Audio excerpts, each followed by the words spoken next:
Hello and welcome to part 2 in this series of videos introducing the mathematics of signals. In this part we'll introduce sampled signals and spectra. So in this part we'll try to answer questions such as what is sampling, what does a sampled signal look like, what does a sampled spectrum look like, how can we quantify properties of a sampled signal spectrum, that is the signal statistics that we saw in part 1 but for sampled signals. And we'll write all these things mathematically as the basis for more advanced analysis that will come later. So in the last talk we introduced the idea of a continuous time signal. Here it is. So we've got time running on the horizontal axis here in seconds.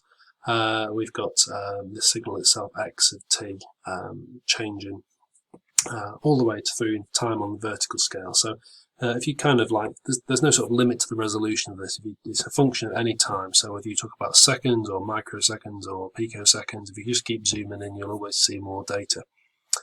And that is kind of how things are in the real world, in electronics or in pressure and acoustic waves.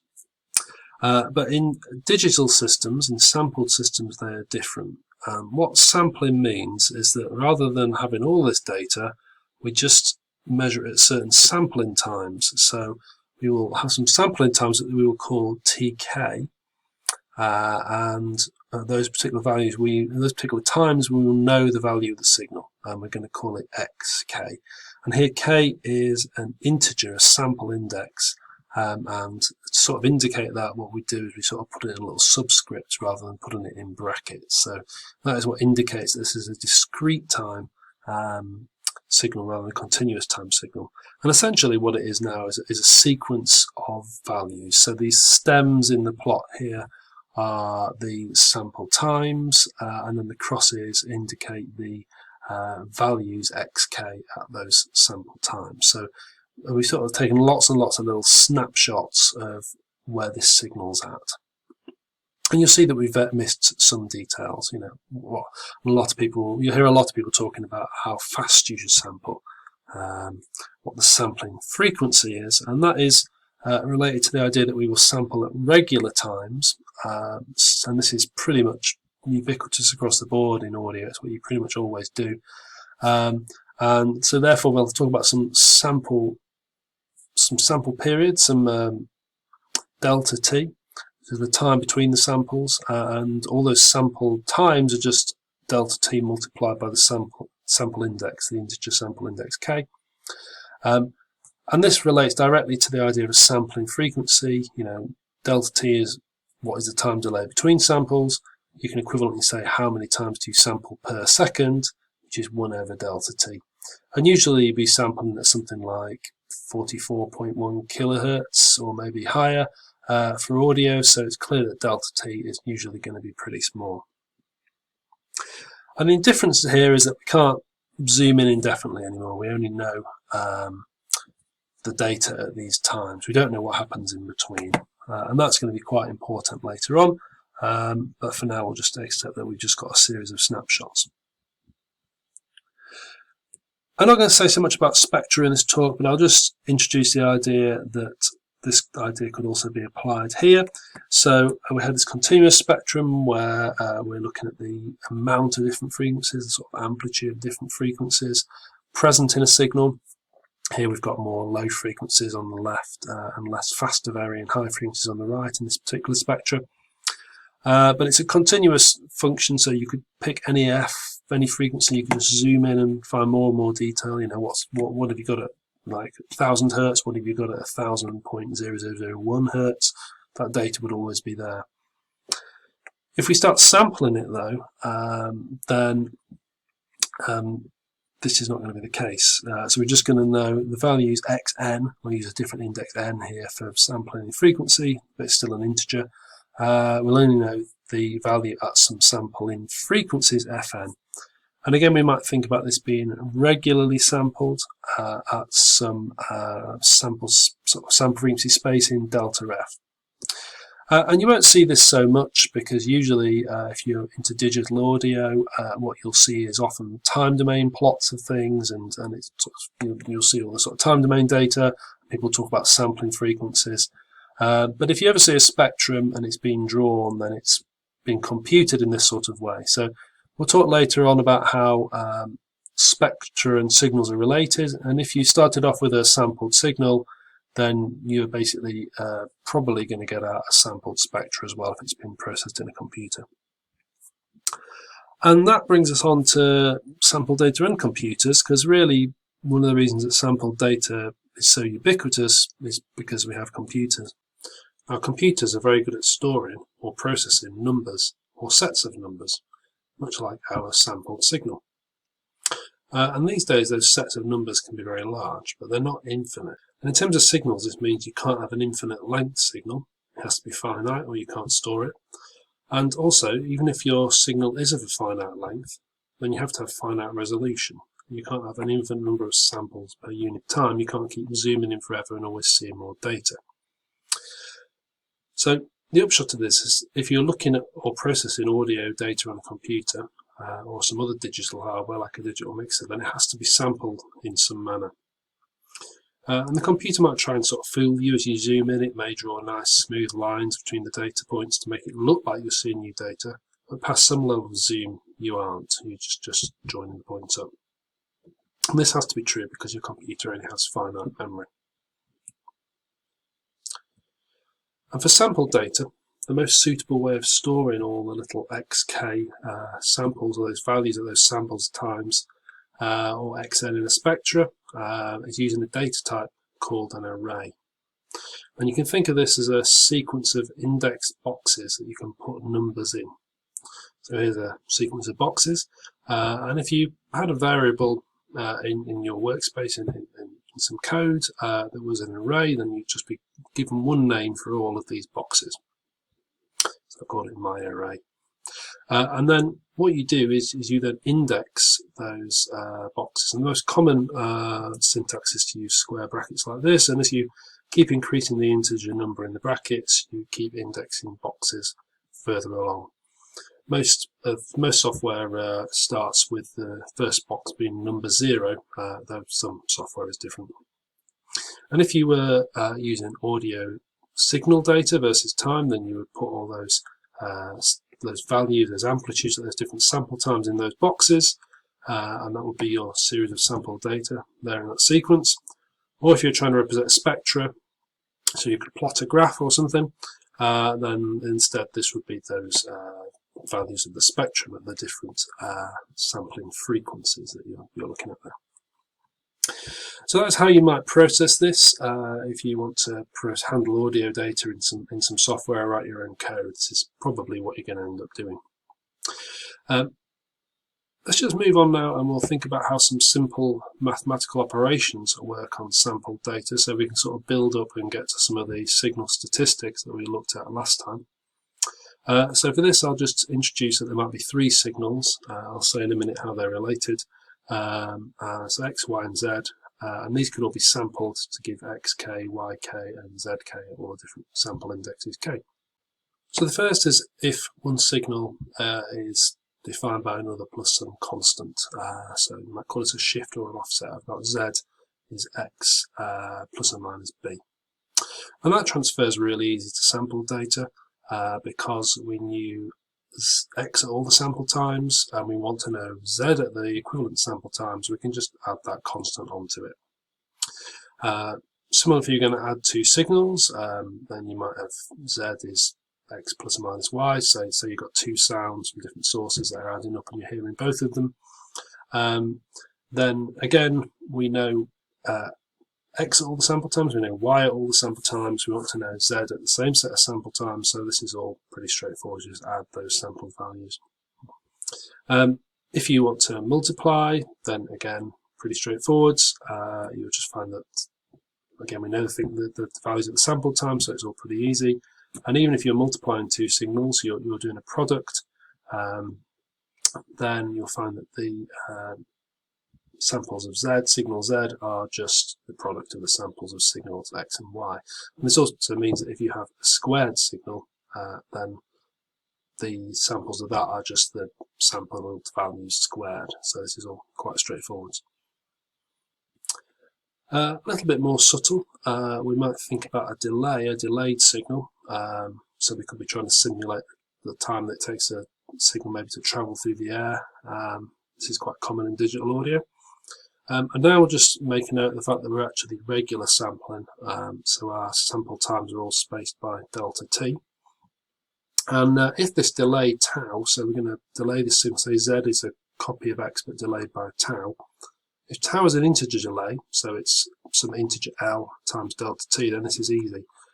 You'll find when it falls out that you just sort of set your sequence of samples in x, you just kind of take the ones in z, stick them back by L, kind of delay them sort of sequentially by L, and this will sort out that equivalent time delay. So that's very straightforward. You may get into some situations where tau wasn't an integer multiple of the sample time, and then things get a little bit difficult. We won't go into that, but just to point out that that can happen. Something else you might want to do is differentiation. So the differential of a signal with respect to time, which we'll call dx by dt, is its rate of change versus time. So it's the gradient or slope of the line we were seeing. So here's that graph again, there's our signal versus time, and we're interested in its slope. And this might be important in various applications. If you're working in electronics, then inductors respond to the rate of change of current versus time. If you look at the mechanical system, then you might need a force to overcome acceleration of a body, which is a second differential with respect to time. So these things do crop up quite a lot in real systems. And let's think what happens if we sample this data. So there's just 3 samples, just give us a bit of space to draw things, and these are spaced by delta t. I'll call the middle one tk, I'll call the one before it tk minus 1, it's the previous one, the one after will be tk plus 1, it's the next one. And we'll also just mark on here the actual values of the signal at those 3 sample times as well, xk, xk minus 1 and xk plus 1. And if we're trying to work out the slope, then basically what we're going to be doing is sort of drawing little straight lines between those different sample values and trying to estimate the curve. So there's 3 ways you can do this given this data. You can do what's called backward difference, which is where you look at the difference between the term on the right, xk and xk minus 1. And this expression on the right, xk minus 1, all divided by delta t, actually describes a little triangle. And the height of it is xk minus 1, and the width of it is delta t across the base. So the ratio of the two is actually the gradient of the darker orange line. So that's what we're looking at here. And we can see that that pretty much matches in terms of the curve, the gradient sort of halfway between those 2 sample times at tk minus delta t over 2. So this is called backward difference because you're actually stepping back by half a time step, and we would say that this estimate of dx by dt is valid at tk minus delta t over 2, so a half sample time. The other thing you might do is do the equivalent but move forwards. So now we look at the difference between the sort of current sample tk and the next one, tk plus 1. So that's what we've got in our little quotient on the right hand side here, and now this represents another little triangle, this yellow triangle, and actually tk plus 1 is smaller, so xk plus 1 is smaller than xk here, so it's actually a downward line. And again, the divided by delta t gives you the slope. And this is a good approximation about halfway between those 2 samples at tk plus delta t over 2. So this is called forward difference. It's sort of a little bit ahead in terms of time. The third thing you might try and do is what we call center difference, which is where you use the outward 2. So you draw a bigger triangle. It's got 2 delta t on the base, so 2 delta t in the denominator of this little fraction, and the numbers on the top are the 2 outer sample values. And the main benefit of this is it actually now gives you something that approximates the differential actually at tk. So that's pretty useful if you want your data coming out of this to be in sync with the original data that went in. But the disadvantage is you've worked it out over a broader period, so in that sense it's a little bit less accurate. But those are 3 ways of estimating differentials from sample data. So even quite sophisticated stuff about differentiation you can do. Going the other way, we could also look at integration, and this is going to be more important because integrals turned up in these signal statistics that we looked at in the previous part of this talk. So first of all, let's just talk about summation. So the summation operator, which you may have seen, adds up the elements in a series between two limits. So this is a big sigma symbol, which hopefully you've seen before, and if you say apply that to xk, then you get all the numbers from the lower limit below the big sigma, that's 2, up to the high limit, 7. So for all the integers between 2 and 7, we'll add up those xk. So we get x2, x3, x4, x5, x6, x7, add them all up. So it's about adding stuff. It's about adding sequences. As I said in the previous talk, an integral computes the area under a curve between two limits. So if we've got our curve here, our signal, then the integral is going to give you the area underneath that. And this turned up in our measures. And actually these two operations are extremely similar. So I'm just going to try and demonstrate that graphically. So first of all, what I will do is we'll just sample that data. I'll put a few more samples in here, make it a bit easier to see what's going on. These are all delta t apart. My delta t is just drawn a bit smaller this time. And again, this is, I've got a series of sample times, 0 to 10 in this case, going across the bottom of there. So each of these little stems represents a sample time. They're spaced by delta t. And then we can pick out all the values there as well. All the different values in our series, xk is x at tk. And if we want to work out the area under the curve, a good estimate is to expand each of these little stems into a little rectangle that's got some area. And each of these little boxes is now going to be width delta t, aside from the two end ones, which are delta t over 2, because they're only expanded sort of one way. And this works pretty well. You'll see that in some places it's sort of overestimating, the boxes are above the curve, in some places they're below, but generally this tends to average out quite well, and you get something that approximates the area under the curve very well. So if we were trying to write that out mathematically, what you'd get is that the integral is the first sample times delta t over 2, the width of that's the first little half bar, that's its area. And then we sort of go through and use a sigma operator to add up all the other bars from 1 to 9, and they're all area delta t times whatever height they are, xk. And then finally we have x10 again, which is times delta t over 2. So that's just the area of all those little boxes added up.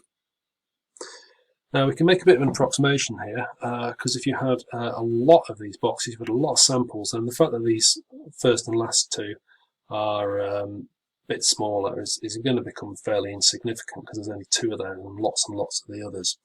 So if you do that, you can kind of simplify, and you can just say that, well, we're just going to have all the samples and multiply them by delta t. Here n would be the length of the signal divided by the delta t. And it works well for signals that are long, or it's exact if the signal's periodic, if you've got x0 equal then to x10. So we can basically replace any integral that we see by a sum of these sample values times the time space in delta t. So let's take that and apply it to our signal statistics. So this was our original plot again, you see the sample time marked there.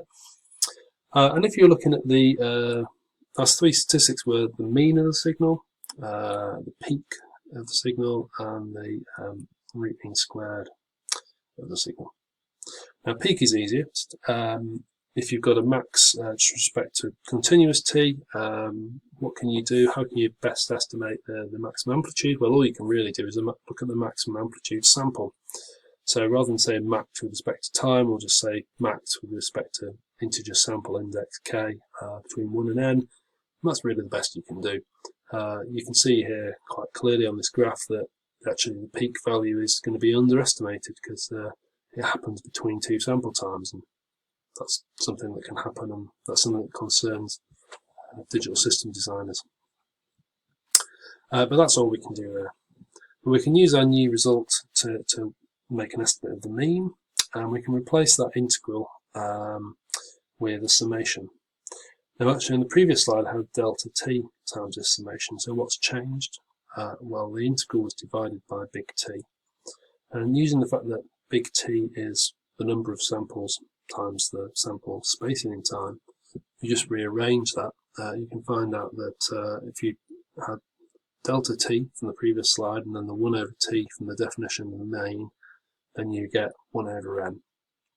And this all works out quite nicely because that's sort of what you would expect. If you're thinking of the mean of some discrete set of data, then it's going to be the sum of all of them divided by the number of them. So this has really worked out to be what you'd expect. Finally, we can look at the RMS, and as we saw before, if you've got a signal squared, then that's just the sample value squared. We can turn our integration into just a summation and divide by the number of samples. Then you've got one number out, we're going to square root it, that's just straightforward. So this just this is just approximated by that expression there instead. So all those things we saw for continuous data, we can just approximate really neatly just with these summation operators. So to summarise, a continuous time signal could be sampled. Think of a discrete time signal. So it's basically when you're going from analog to digital, essentially. And this produces a sequence of instantaneous values at a set of sampling times. And this is more readily stored in a computer using an array data type. It's more readily stored, processed in a computer too, but we've not really talked about that so far. Sampling is usually done at regular time intervals, which we'll call delta t. This is often and can also be expressed as a sampling frequency, which is 1 over delta t. And many maths operations that you could have done on a continuous signal can be performed directly on the sampled signal. This is one of the reasons it gets used so much. You can replace sort of circuits and systems with essentially computations in the computer, which are a bit more predictable to deal with. We saw that addition, subtraction, scaling, multiplication, they're all straightforward and exact. Delay is easy if it's an integer multiple of the sample time, otherwise it's a bit more complicated. And differentiation and integration are things you can do too. They're approximate, but they get more accurate as delta t is smaller, so high sample frequencies. And we saw that this allows our signal statistics to be computed directly from the sampled signal. Now, just to mention some things we haven't talked about, there's some other important issues of going from analog to digital that we've not discussed. One might be how you design an electronic circuit that actually implements sampling. One might be how accurately the values of xk are sampled. So what is your quantization? What is your bit depth? How much data do you use to represent those? And the last one is how sampling interacts with the frequency content of a signal, notably what's going on in between the samples.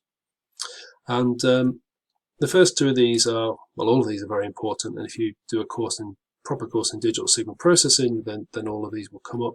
In this kind of sort of course on the maths of signals and spectra, we will consider the last one later on, but not for a little while just yet. So I hope you found that useful. The next talk we'll talk about time harmonic waves, which are probably the sort of pure tones that you most often think of for acoustic signals. Thank you.